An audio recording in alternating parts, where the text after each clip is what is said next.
des affermis qui arrivent à maintenir cela. Il n'y a que les affermis qui arrivent à être chrétiens en tout lieu et en tout temps. Et c'est là que j'aimerais demander que chacun fasse un test. Qui es-tu en dehors de l'église? Devant la feuille de l'examen, cher étudiant, est-ce que tu restes chrétien? Devant les propositions de ce monde, est-ce que tu gardes la constance? Amen. Alléluia. Amen. Gloire à Dieu. Nous vous saluons tous au nom précieux de notre Seigneur, le Dieu que nous adorons. Si tu peux le faire à gauche et à droite, ça serait une bonne chose aussi. Alléluia. Amen. Quelques paroles de bénédiction, c'est une bonne chose. Bénis avec ta bouche ce matin. Alléluia. Ça va marcher. Ce que tu dis va marcher. Alléluia. Amen. Frères et sœurs, nous continuons avec notre thème. Job, un modèle de disciple affermi. Nous disons modèle pourquoi? Parce que Job nous montre par sa vie comment un disciple affermi devrait se comporter.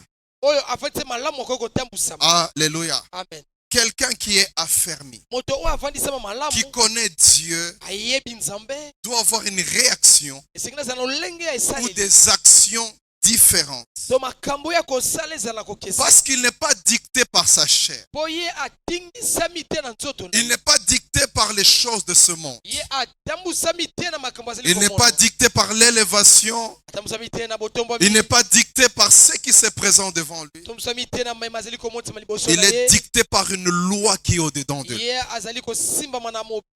est dicté par la volonté de Dieu. Pour lui, ce qu'il cherche, c'est plaire à son Dieu. C'est ça qui fait plaisir. Et nous avons vu Job depuis 3 dimanches déjà. Aujourd'hui, nous sommes en train déjà de chuter. Parce que c'est l'avant-dernier dimanche du mois. Quand vous analysez la vie de Job, vous relevez plusieurs choses. Et nous en avons parlé depuis que nous avons commencé. Mais j'aimerais relever juste 2 choses aujourd'hui en guise d'introduction par rapport à ce que nous avons comme objectif ce matin. Quand vous voyez la vie de Job, l'une des choses qui saute aux yeux, c'est la constance de Job. Un homme constant dans son attachement à Dieu. Et la constance, c'est un signe qui montre qu'un chrétien est affermi. Qu'un chrétien ne l'est pas de manière circonstancielle. Constant. Job a vécu dans l'abondance. Mais l'abondance ne l'a pas empêché de continuer les rituels qu'il avait toujours par rapport à son Dieu.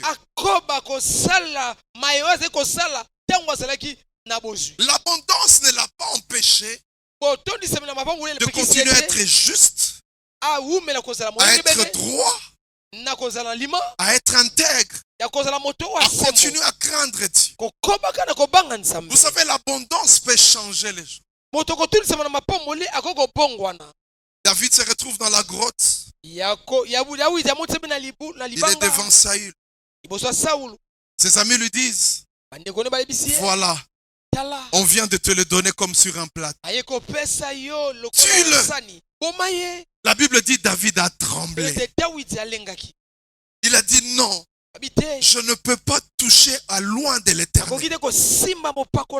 Il avait encore l'essence du sacré. Il est parti. Et ça n'est pas arrivé qu'une seule fois. C'est arrivé 2 fois, 3 fois si je me trompe. Il ne voulait pas. À un certain moment, il a même coupé le pan de la tunique de Saül. Là, il est encore rien. Mais quand il s'est retrouvé roi, il se promène sur le balcon. Il voit une femme en train de se laver. Il pose une bonne question. C'est qui? On lui dit c'est Bathsheba. Virgule, la femme du riz. Alléluia. Amen. Vous savez, quand on dit des choses comme ça, c'est pour rappeler à quelqu'un qui connaît déjà. C'est qui cette dame? Elle s'appelle Laetitia. C'est la femme de Papi. En fait, on ne peut pas dire Papi si moi je ne connais pas Papi. Quand il n'était rien, il tremblait. Mais il devient roi. Amenez-la moi. L'élévation. Ça peut amener plusieurs à ne plus être constant. Et l'une des rubriques que nous annulons facilement, ou que nous diluons facilement, quand Dieu nous élève, c'est la vie de l'Église. Quand on est chômeur, on a beaucoup de temps pour Dieu. Mais quand tu as un travail, la première chose que facilement on commence à mettre de côté, bizarrement, c'est souvent la vie de l'Église. On n'a plus le temps pour le Seigneur. On n'a plus le temps pour prier. Avant, tu n'avais pas assez d'argent pour acheter les mégas. Maintenant que tu achètes les mégas, tu es plus dans Facebook. Alors que les mégas que Dieu t'a donnés, c'est pour que tu commences à suivre des prédications sur YouTube que tu n'avais pas. Que tu commences à écouter les cantiques, chers musiciens. Quelles sont les nouvelles chansons? Tu commences à te perfectionner. Et éviter que le pasteur entonne un cantique, les gens ne connaissent pas. Alléluia. Amen. Quand Dieu t'élève, il te met dans de bonnes conditions. Ne l'abandonne pas. Mais souvent, c'est ça qu'on abandonne au début. Aux histoires d'église, là, on n'a plus le temps. Job, quelle constance. Quand ses enfants fêtaient, après il les ramenait. Venons prier. Venons dire merci à Dieu. Aujourd'hui, si vous mangez, aujourd'hui, si vous êtes privilégié, c'est seulement parce que Dieu a donné. Un père qui rappelle ça à ses enfants. Ah, vous roulez dans de belles voitures. J'aimerais vous rappeler que c'est Dieu qui a donné. Un père qui continue à s'attacher à Dieu malgré l'élévation, la constance. Job, même quand il a tout perdu, il reste constant. C'est là que l'apôtre Paul dit, j'ai appris à vivre dans l'abondance, j'ai aussi appris à vivre dans la disette. Je puis tout par celui qui me fortifie. Autant la pauvreté est une épreuve, autant l'élévation est une épreuve. L'épreuve a toujours pour objectif de ressortir ce que nous avons à l'intérieur.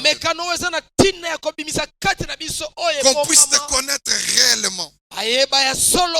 Qu'on puisse savoir qui tu es. On voit des gens, quand il est pauvre, il vole, il ment. Quand Dieu l'élève, il devient un ambianceur. Donc dans tous les cas, il y a des moyens de se retrouver dans des choses. Alléluia. Amen, amen. Mais Job, ce n'est pas le cas. La Bible dit, il a reçu des coups de la vie. Mais il est resté constant. Quelle constance cet homme. Vous savez, quand on est à un niveau élevé, quand on tombe, c'est difficile à gérer. On a vu des gens qui étaient ministres. On a commencé à les appeler honoraires. Les crises de tension ont commencé. Frères et sœurs, quand on ne t'ouvre plus la portière, quand on ne tient plus tes effets, tu te rends compte que tu appelles quelqu'un, lui qui disait bonjour excellence, il dit maintenant bonjour Patrick. Qu'est-ce qui s'est passé? On te retire les gardes du corps. Tu te rends compte que tout est en train de tomber. Beaucoup piquent des crises. Beaucoup cherchent des solutions palliatives. Beaucoup commencent à entrer dans les fétiches pour maintenir le poste. Alléluia. Amen, amen. Mais Job, ce n'est pas le cas. Job n'est pas un chrétien disciple circonstanciel. Il n'y a que les affermis qui arrivent à maintenir cela. Il n'y a que les affermis qui arrivent à être chrétiens en tout lieu et en tout temps. Et c'est là que j'aimerais demander que chacun fasse un test. Qui es-tu en dehors de l'église? Devant la feuille de l'examen, cher étudiant, est-ce que tu restes chrétien? Devant les propositions de ce monde, est-ce que tu gardes la constance ou tu changes? Le dimanche, tu chantes. Atangai moko nakola. Koluka yoe nakotika te. Mais le lundi, le mardi, tu rencontres une situation. Dimanche, tu avais dit nakotika te. Tu es aux Andes, tu dois acheter des histoires. Pour mieux acheter, tu commences à mentir. Parce que tu veux diminuer le prix. Tu commences à marchander mais en mentant. Bongo etikali na osomango bakisi paka $20 etikali. Alléluia. Amen. Le vrai chrétien, c'est dans le monde. C'est devant les propositions du monde qu'on sait si tu es chrétien ou chrétien. Devant ta télé, est-ce que tu es chrétien? Sur ton téléphone, es-tu chrétien? Quand tu es toute seule ou tout seul, est-ce que tu es chrétien? Seuls les affermis. Il y en a pour eux, c'est difficile. Il a la télécommande en main. Il y a une musique compliquée qui passe à la télé. La main même tremble pour changer de chaîne. Il n'y arrive pas. Mais il y a d'autres, ils ne discutent même pas.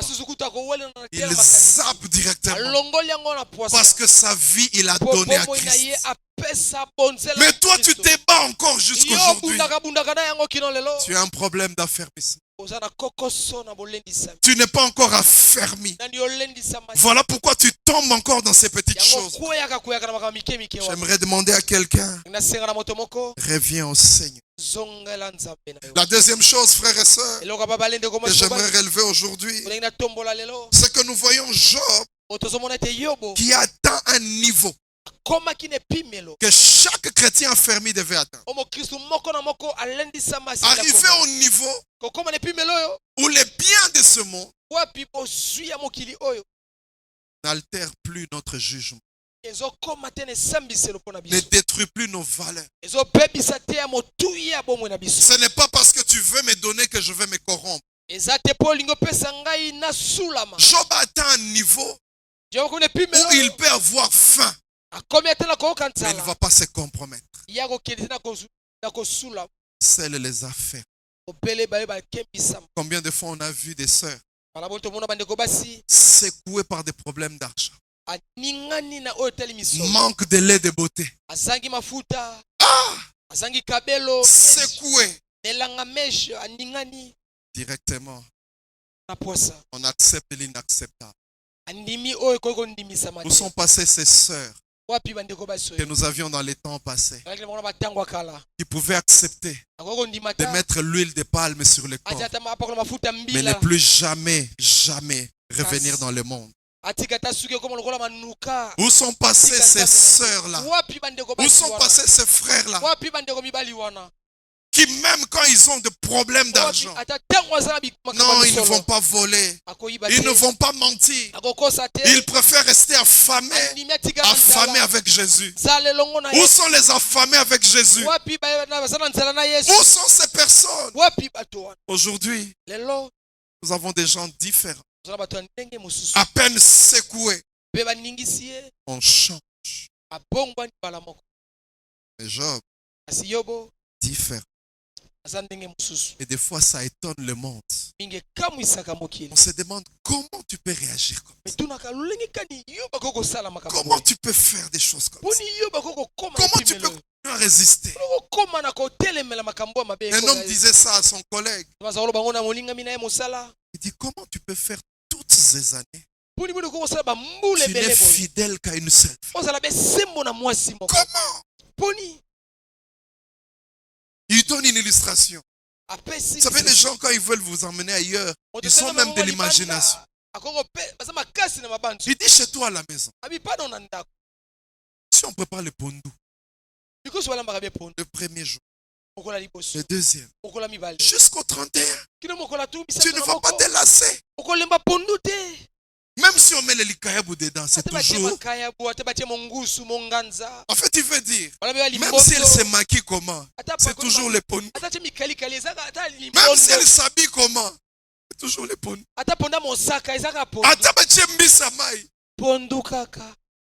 Il dit, mon frère, essaye même les matempele. Essaye même les dongodo. Il veut lui dire, va même ailleurs. L'autre lui dit, non. Non. Fidèle. Parce que c'est elle que je choisis. La femme de Job, elle nous montre cela dans sa réaction. Elle dit, comment tu peux rester encore intègre avec tout ce qui t'arrive, avec tout ce que le monde te propose? Il y a des gens au bureau, au travail, ne vous comprennent pas. Il dit, mais là, si tu avais juste mis une signature, le client est parti, il a oublié l'argent. Il ne sait même pas. On voit quelqu'un appeler, client, tu as laissé l'argent. Dans le monde, il dit, mais Zoba. Hein? Et puis, ils disent Nzambe. Ça m'est arrivé une fois, frère. J'avais des problèmes sérieux pour étudier. Aller d'ailleurs à l'université, c'était un problème. De l'argent, des calculs. Donc les 50 francs là, aux landelango. Alléluia. À l'époque, j'habitais Matadi-Mayo. C'est-à-dire de l'UPC jusqu'au niveau de Victoire. Là, c'était indiscutable. C'était les pieds qu'on faisait. Donc là, on ne cherchait même pas. On sortait déjà, on commence. Arrivé sur Victoire. Tu attends rond-point Gaba. Quand il y a des demi-terrains, tu te retournes. Le taxi est vide. Mais tu n'as pas assez d'argent. Tu attends jusque Ngaba arrive. Tu arrives à Ngaba, tu prends aussi l'autre pour Cité Verte. Arrive à Cité Verte, tu ne discutes même pas les pieds. Parce que si tu dépenses demain, tu ne sais pas ce qui va t'arriver. Des calculs comme tu n'as pas été. Un jour, j'entre dans un taxi-bus. Je donne l'argent.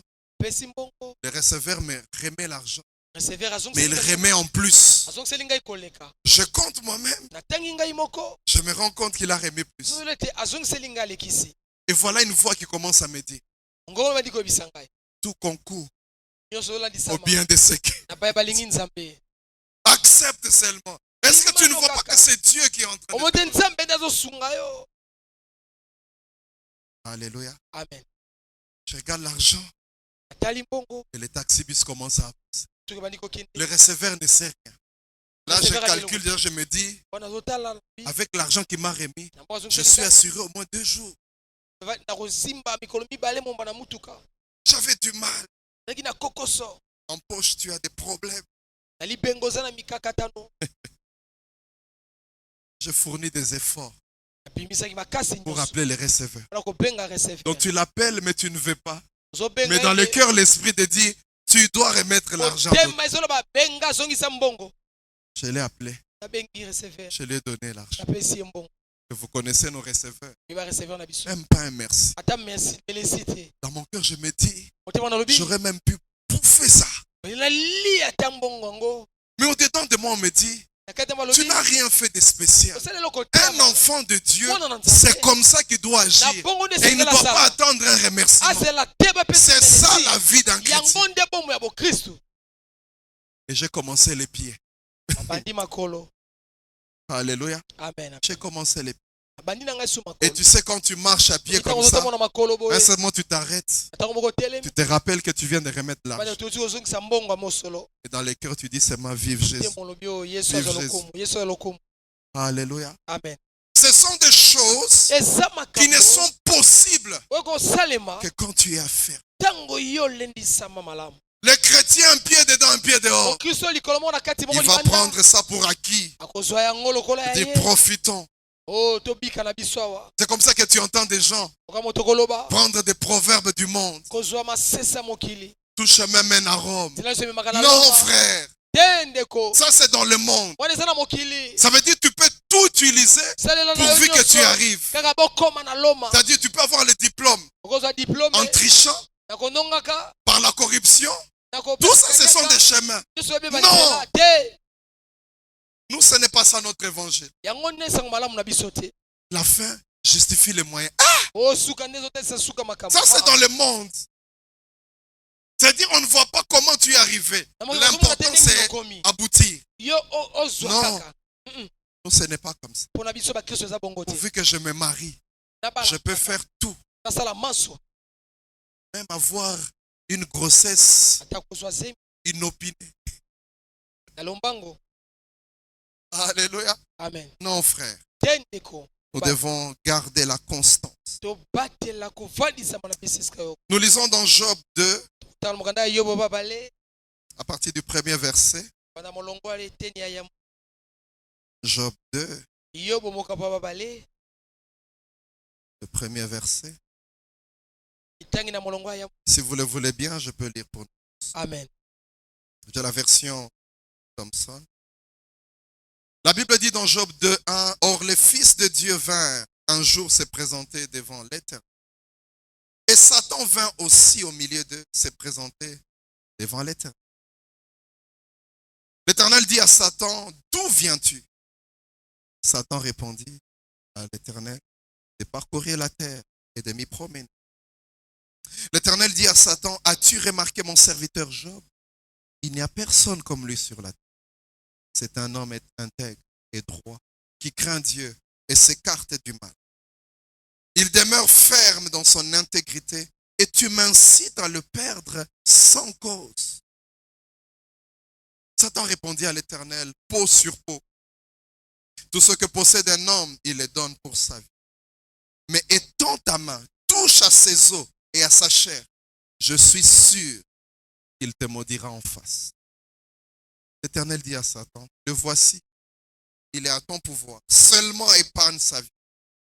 Alors Satan se retira de la présence de l'Éternel. Puis il frappa Job d'un ulcère malin, depuis la plante du pied jusqu'au sommet de la tête. Et Job prit un tesson pour se gratter et s'assit dans la cendre.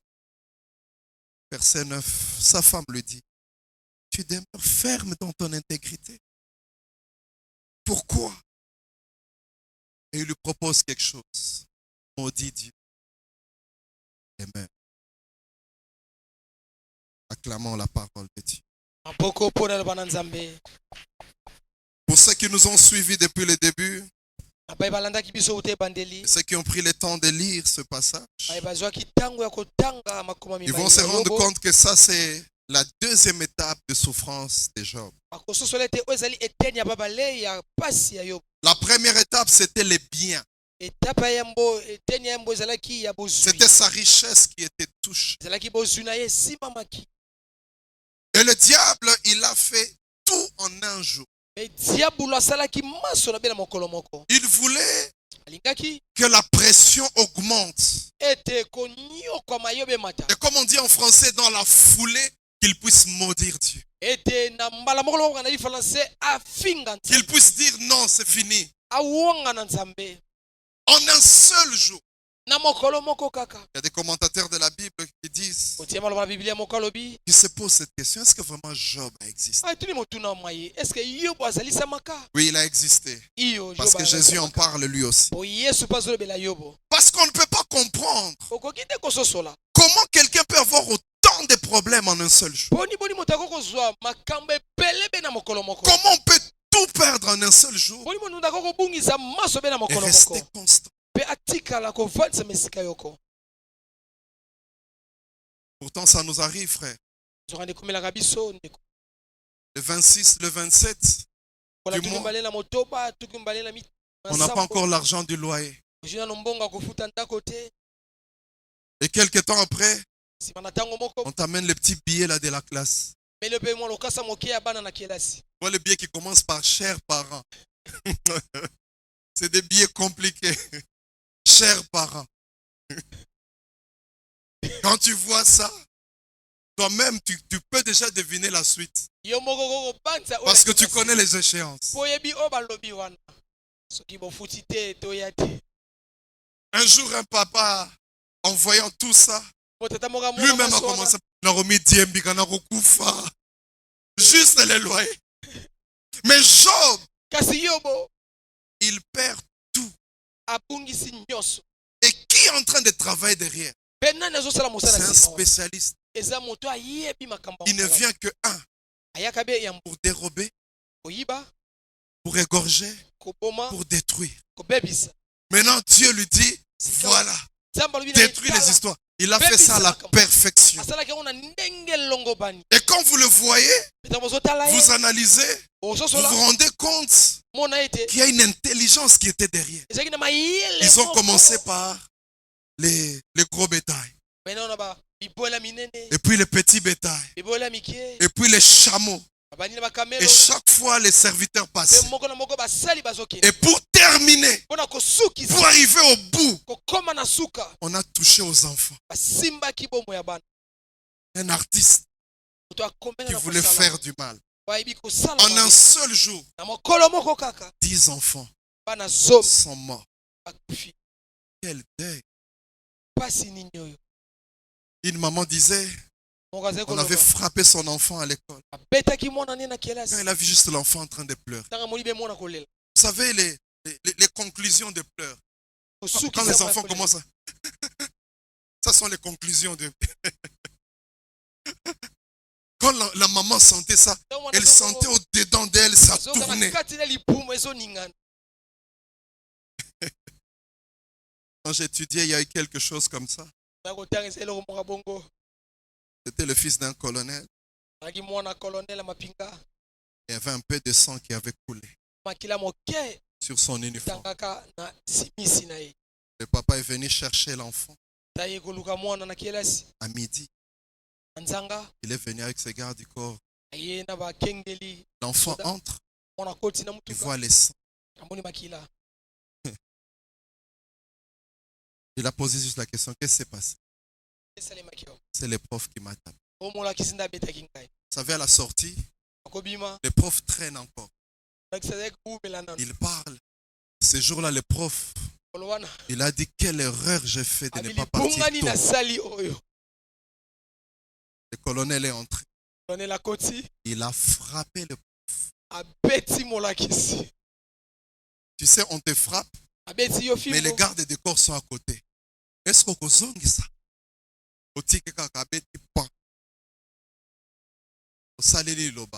La joue gauche. Tu donnes la joue droite. On a parce que le parent dans son cœur, il était mal. Qui peut faire ça? Mais maintenant, Job, 10 enfants, 10 cercueils le même jour. Et quand c'est arrivé comme ça, le diable attendait. On verra la réaction. Nazouye. C'était sans compter un homme affermi.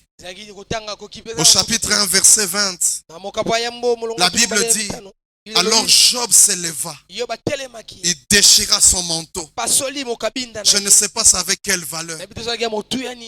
Il se rasa la tête. Lui-même, vous savez, c'était un signe de deuil. Je ne sais pas dans quelle manière il l'a fait.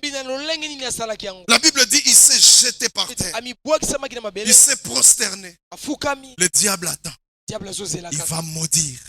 Il va parler. Un peu comme toi. Dans les temps que tu es en train de passer, le diable attend que tu réunis le Seigneur.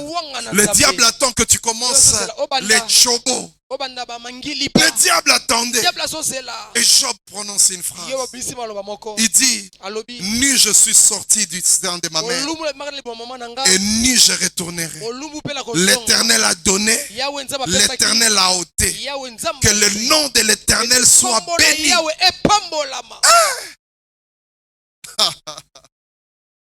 Est-ce que ça peut t'arriver de le dire? Tu passes des moments difficiles, mais tu continues à adorer Dieu. Frères et sœurs, ce n'est pas chose facile. Continuez à adorer Dieu dans les moments difficiles. Continuez à servir Dieu. Ce n'est pas facile. La Bible dit, David montait la montagne. Il était pieds nus, chassé par son fils. Quand il est arrivé au sommet de la montagne, la Bible dit il a adoré. Vous savez, l'adoration, c'est dire ce que Dieu est. La louange, c'est dire ce qu'il a fait. Il arrive là, il continue à dire tu es le roi des rois. Mais entre-temps, on m'a chassé. Mais tu continues à rester le roi des rois. Tu continues à rester le Seigneur des cieux. L'histoire avec Marthe et Marie, c'était comme ça. On appelle Jésus alors que leur frère est mort. D'abord, il était malade. Jésus n'est pas venu. Il meurt. Jésus ne vient toujours. On l'enterre, il ne vient toujours. Quand Jésus arrive, Marthe lui dit, si tu étais là, il n'allait pas mourir. C'est caché. Mais ce sont des reproches. Un peu comme quelqu'un qui est malade. On t'envoie des messages. Envoie de l'argent. Tu n'envoies pas. Et puis la personne meurt. Et puis tu viens le jour du deuil. On te dit si on avait vraiment cet argent-là qu'on avait demandé, peut-être qu'il n'allait pas mourir. Et là maintenant tu es même difficile à donner même l'argent du cercle. Alléluia. Amen. Si tu étais là, Jésus a commencé à enseigner, à lui parler. Si tu crois, tu verras la gloire. Mais la différence avec Marie, la Bible dit comme Marie mari est venu, la première chose, elle s'est prosternée. Elle veut dire à Jésus, même si Lazare est mort, même si tu n'étais pas venu, tu restes mon Seigneur, tu restes mon roi. Je vais continuer à t'adorer. Même quand j'ai faim, c'était en plein deuil. En plein deuil, tu continues à l'adorer. Ça, c'est quand on est à faire. Les enfants d'Israël se retrouvent en captivité.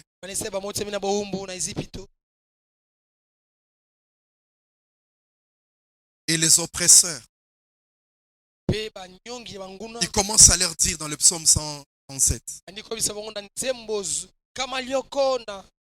chantez les cantiques que vous chantiez à Sion.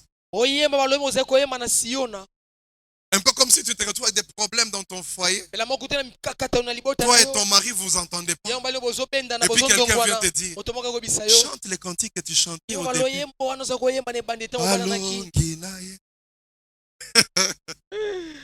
Ils ont dit, comment on va chanter dans ces conditions? Comment on va continuer à dire que Dieu est grand? Nous sommes en captivité. On n'arrive pas. Mais ceux qui sont affermis, même quand ils n'ont rien mangé, pour eux, ça ne se négocie pas les choses. Il a dit, l'Éternel a donné, l'Éternel a repris. Que son nom soit béni. Beaucoup de gens bénissent quand ils ont mangé. Est-ce que tu peux bénir quand tu as faim? Est-ce que tu peux bénir quand tu passes des moments difficiles? Il y en a qui se disent, je vais continuer à adorer parce qu'ils sont affaires. Job, c'est le genre de personne. Et le passage que nous avons lu, c'est le deuxième rang. Quand Dieu parle à Satan, il lui dit, tu me pousses inutilement, il reste attaché. Ça veut dire qu'après avoir tout perdu, il est resté intègre, droit, craignant Dieu. La persévérance. C'est de ça qu'il s'agit aujourd'hui. La persévérance. Une chose importante. Un défi dans notre vie. Alléluia. Amen. Amen, amen. Amen. Frères et sœurs. Et voilà, le diable lui dit, peau sur peau, c'était un proverbe de l'époque. Tout homme donne ce qu'il possède pour sauver sa vie. Un jour, il y a une dame qui m'a raconté cette histoire, elle m'avait scandalisé. Mais j'ai compris, c'est la réaction du survie. Cette dame, elle a très peur des chiens. Elle est entrée dans une parcelle. Elle avait une petite fille avec. Quand les chiens sont venus, elle a pris la petite fille et l'a mis devant. Bouclier humain pour se protéger. Instinct de survie. Et c'est ce que le diable veut dire. Tout le monde pour sauver sa peau. Il est prêt à tout donner. Combien de fois dans nos familles, on a vendu des parcelles pour envoyer quelqu'un en Inde. On s'est dit à quoi ça sert de garder tout ça. Et c'est ce qu'il veut dire. Il veut dire Job. Il continue à être intègre. Ce sont ses enfants qui sont morts. Pas lui. Et il n'a pas tort. Beaucoup de gens, c'est ça. Ézéchias, quand il est tombé malade, il a prié avec larmes. On est venu lui dire, Dieu dit, tu seras guéri. Mais il y a quelque chose qui va arriver. Des enfants iront en captivité. Ézéchias, cette parole est bonne. Est-ce que tu as entendu qu'on a dit tes enfants iront en captivité? Ils pouvaient rentrer en prière. Ils pouvaient encore pleurer. Non, pas mes enfants. Non. Pour lui, il est déjà guéri. Il a même dit à l'homme de Dieu, heureusement ces choses arriveront après ma mort. Je serai déjà parti.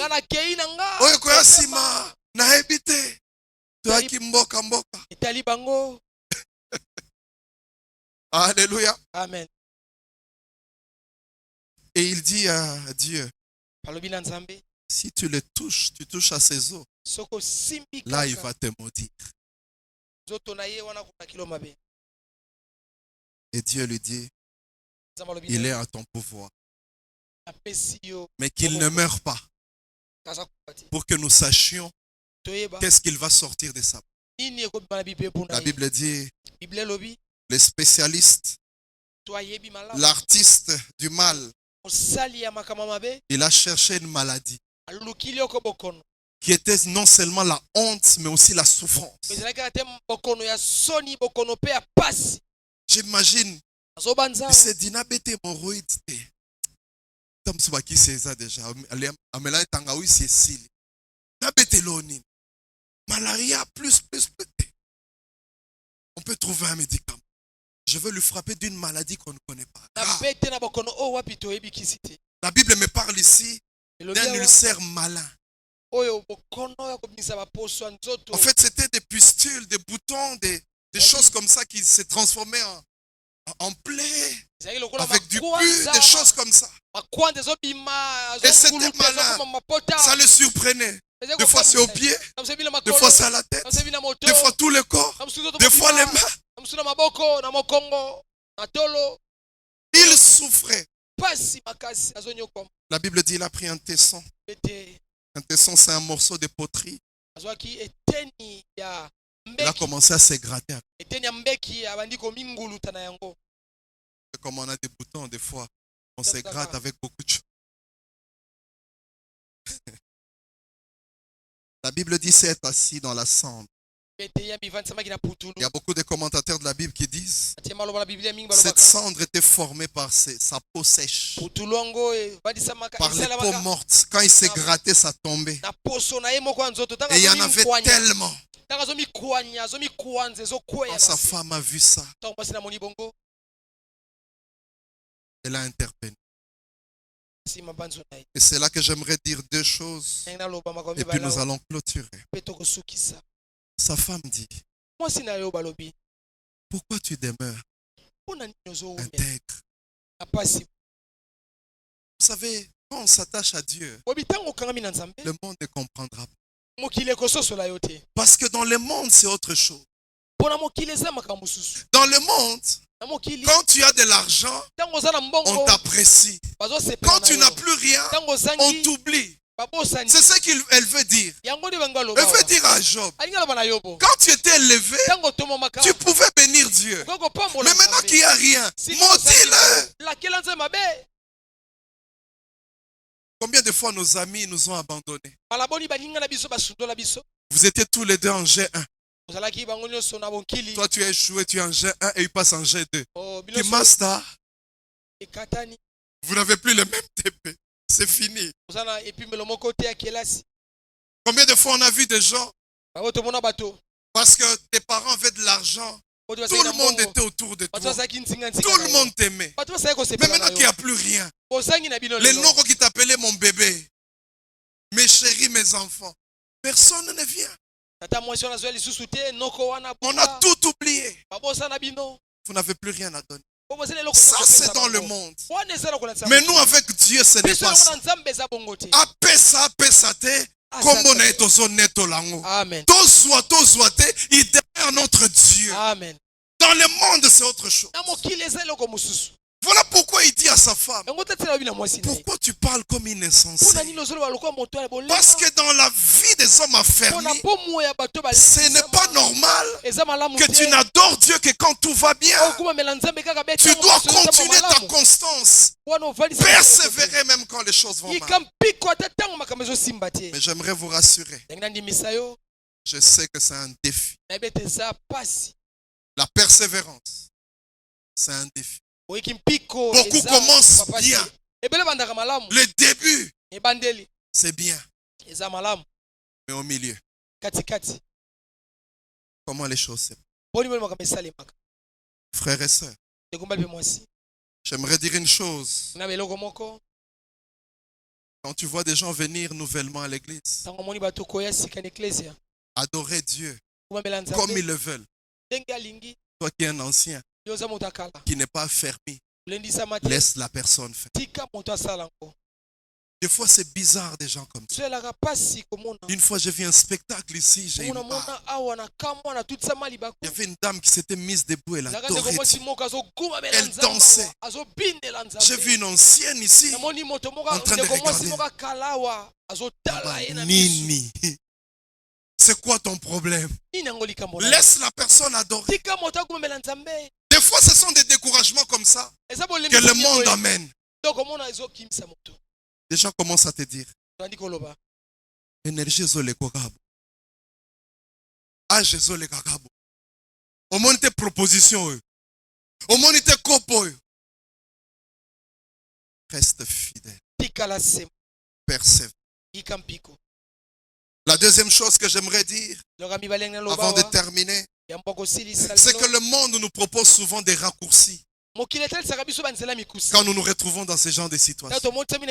Cette dame lui a dit, abrège tes souffrances, maudis Dieu, et puis tu meurs. Prends seulement ça, et tu verras, les choses vont changer. Accepte seulement, et tu verras, tu seras calme. Qui t'a dit que tu seras calme? Qui t'a dit si tu acceptes l'argent de cet homme, tu seras calme? Qui t'a dit que c'est une malédiction, que c'est une bénédiction? Contrairement, c'est une malédiction qui arrive après. Tu vas prendre, oui. Mais après, qu'est-ce qui arrive? Job pouvait maudire Dieu, oui. Il meurt. Il n'est plus malade. Mais l'enfer existe. Qui te dit que les souffrances vont s'arrêter? Si tu acceptes cette mauvaise proposition, qu'est-ce qui te le dit? Persévère, mon frère. Persévère. Alléluia. Amen. N'écoute pas ces gens qui te disent maintenant que les choses de Dieu traînent, maintenant que tu pries, tu n'as pas de réponse, commence à aller ailleurs. Non, n'accepte pas. Je demande à quelqu'un ce matin, persévère, persévère. Pourquoi j'insiste? Parce qu'il y a des grandes richesses dans la persévérance. Des grandes richesses. Des grandes richesses. Je vais en citer deux et nous allons terminer. La première, c'est que la persévérance, elle a fermé la foi. Imaginez, après tout ça, on vient encore dire à Job, il y a tel qui a détruit tes brebis. Job n'allait plus être sécurisé. Il allait se dire, hier, Dieu avait agi, il agira encore aujourd'hui, il agira encore demain. Celui qui est capable de donner, il peut reprendre, il peut encore donner, et même au-delà.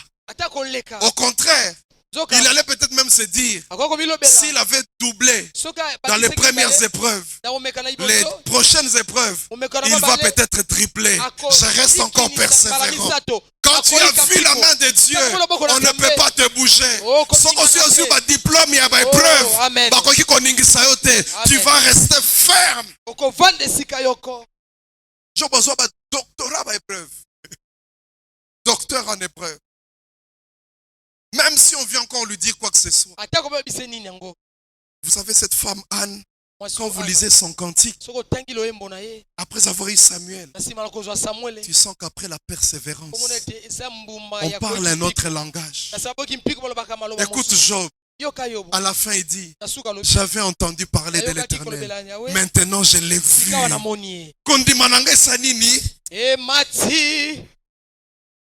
Alléluia. Amen. Mais ceux qui ne persévèrent pas n'arriveront pas à ce niveau de foi, n'arriveront pas à ce niveau de fermeté. J'aimerais dire à quelqu'un, il y a un bout de tunnel, c'est difficile, c'est noir, mais le tunnel va s'arrêter. Il n'y a aucun problème qui soit éternel. À un certain moment, ça va se terminer. Persévère. Alléluia. Ce n'est pas facile, je le sais, mais persévère. Tu auras un autre langage. Tu auras d'autres cantiques. Et le diable va apprendre à te respecter. Il dira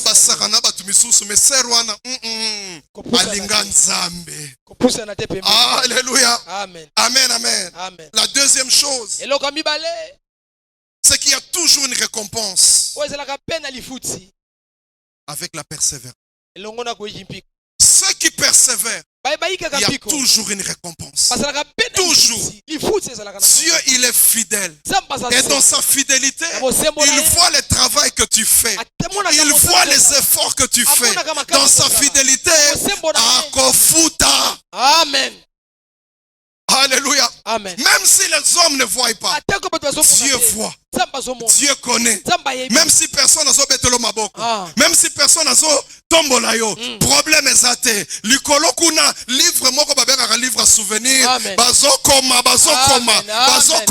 Un jour ekofungwama et on dira maintenant c'est le jour de la délivrance. Maintenant c'est le jour de restituer ce qu'on dévorait. Les Gaza, les Asa, les Asim. Il y a un jour. J'aimerais dire à quelqu'un, tu passes des moments difficiles, il y a toujours un jour. Il y a toujours un jour J. Il y a toujours une H. Il y a toujours une minute M. Il y a toujours une seconde S où l'Éternel agit au-delà de nos pensées. Les ténèbres ne régneront pas toujours. Il y a un moment, les ténèbres règnent. Mais à un certain moment, ça s'arrête. Et la nature nous l'enseigne. Même Tabutu est comme Mouindou Kosaranate. Yomoko Yebi, que vers 6 heures, à un certain moment, les rayons vont commencer à sortir. Amen. Alléluia. Amen. Et j'aimerais dire à quelqu'un, le prochain jour ne vient jamais avant d'arriver au zénith. Alléluia. Amen. 1 heure, 2 heures, 6 heures ne peuvent arriver avant que tu n'arrives à minuit. Amen. Je ne sais pas tu es à quelle heure de ta vie. Peut-être tu es à 21 heures. Il te reste 3 heures. Le prochain jour est en train de venir. Peut-être tu es à 18 heures. C'est encore dur. J'aimerais te dire, il y a un matin, il y a un soir, il y a un matin. Ce fut le prochain jour. J'aimerais dire à quelqu'un, persévère. Persévère. Il y aura un jour où tu ne parleras plus ce langage que tu parles. Il y aura un jour où tu ne diras plus ce que tu es en train de dire. Il y a un jour, les requêtes feront place au témoignage.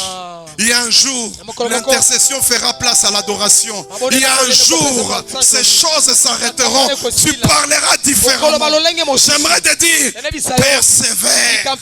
N'entre pas dans des chemins détournés. Voilà pourquoi Dieu dit, garde silence.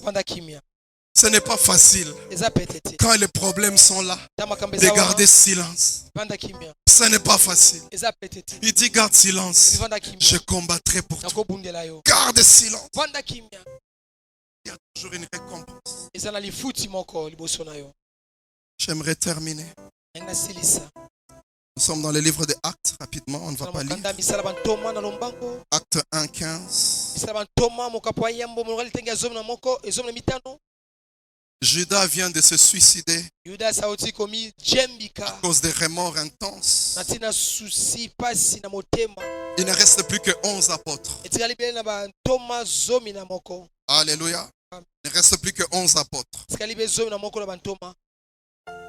Et voilà Pierre qui se lève. Il dit, il y a quelqu'un qui devait partir selon la prophétie. Et qu'un autre devait le remplacer. Maintenant, choisissons l'une des personnes. Et qu'est-ce qu'on donne comme critère? Ainsi, parmi ceux qui nous ont accompagnés, tout le temps, que le Seigneur Jésus allait et venait avec nous. Depuis le baptême de Jean jusqu'au jour où il a été enlevé du milieu de nous. Qu'on choisisse quelqu'un comme ça. Alléluia. Amen. Celui qui a persévéré avec nous depuis le baptême de Jean. On sortait, on revenait. Il était toujours là. Il n'était pas connu, mais il persévérait. Alléluia. Amen. Maman Déo se prépare, elle va conduire un moment la prière. Et la Bible dit, on a choisi 2 personnes. Justus et Matthias. C'était ça le critère. Vous savez, le jour où Jésus a choisi les apôtres, ils étaient nombreux, ils étaient 70. Et pendant la nuit, il priait le matin, il appelle Pierre, Jean, quand il arrive à 12, il s'arrête. Il dit, vous êtes maintenant des apôtres.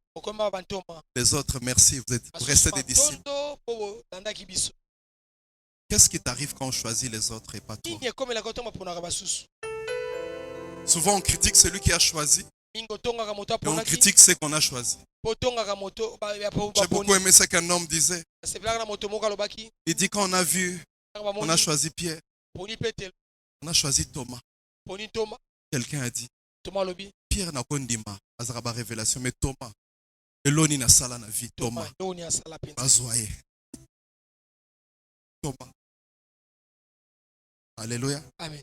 Et il y a des commentateurs de la Bible qui disent que Matthias était parmi les 58 qui avaient raté. Mais ce n'est pas parce qu'on n'a pas choisi qu'il a abandonné.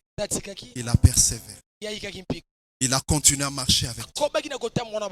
Il était toujours là, inconnu du public, inconnu de tous les gens. Mais lui, il persévère. J'aimerais demander à quelqu'un, ne cherche pas toujours que les hommes t'acclament, parce qu'il y a des choses que les gens ne verront pas. Regarde Dieu. Qu'est-ce que Dieu dit? Et j'ai beaucoup aimé ce qu'ils ont fait. Quand ils choisissent, deux personnes sont sorties. Je m'imagine que peut-être justice était là-bas aussi. Donc dans les 58 là, il n'y a que deux qui sont restés. La persévérance a payé. Maintenant c'était le temps. On dit deuxième critère. Ils ont prié. Seigneur, toi qui vois les cœurs. Parce qu'il y a des gens qui persévèrent pour les intérêts. Il y a des gens qui peuvent venir à l'église pour des intérêts. Il y en a qui peuvent servir Dieu pour les intérêts. Au moins, il y a quelque chose que je reçois à l'église. C'est des intérêts. Et voilà, on a choisi par rapport au cœur maintenant. Ça veut dire que cet homme, il persévérait parce qu'il aimait Dieu. Ils ont prié, Seigneur, toi qui vois les cœurs. Matthias était là. L'autre, on l'a déjà surnommé Justice. Même si on te nomme Justice, ce sont les hommes qui ont nommé, ce n'est pas Dieu. Les gens peuvent t'appeler Bishop. Mais si Dieu ne voit pas en toi le Bishop, tu n'es pas Bishop. Parce que c'est Dieu qui fait l'élection. Alléluia. Frères et sœurs, toi qui vois le cœur, la Bible dit le sort est tombé sur Matthias. Matthias, il a été choisi. Il devait prendre la place de qui? De Judas. Judas, c'était le financier. Il y a des postes que Dieu te donne, tu n'y as jamais pensé. Est-ce qu'il y a quelqu'un qui m'écoute? La persévérance. Il y a des gens que tu vois à la télé, peut-être demain c'est toi qui vas les remplacer. Tu n'étais jamais imaginé ça. Tu n'étais jamais dit ça. Mais c'est toi. Persévérance. Alléluia. Amen. Et voilà. Je m'imagine quand il s'asseyait, il y avait une chaise vide. La chaise de Judas. Et ce jour-là, on voit Matthias venir s'asseoir. Il a remplacé Judas.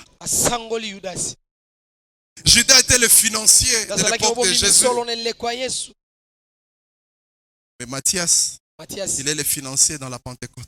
Vous savez, la Pentecôte, c'était qu'est-ce qui s'est passé? Les gens vendaient leurs histoires.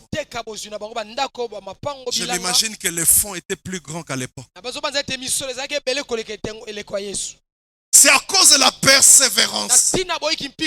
Si Judas a géré $1000, cet homme peut commencer à gérer 2 millions. Alléluia. Amen. Il y a un endroit où la récompense t'attend. Tu as besoin de persévérer. Persévérer. Tout ça, Matthias est inconnu. Mais à cause de ça, Dieu l'a placé là où il fallait. J'aimerais dire à quelqu'un, tu persévères. Mais Dieu n'oublie jamais ce que tu fais. Il va te récompenser. Que Dieu bénisse.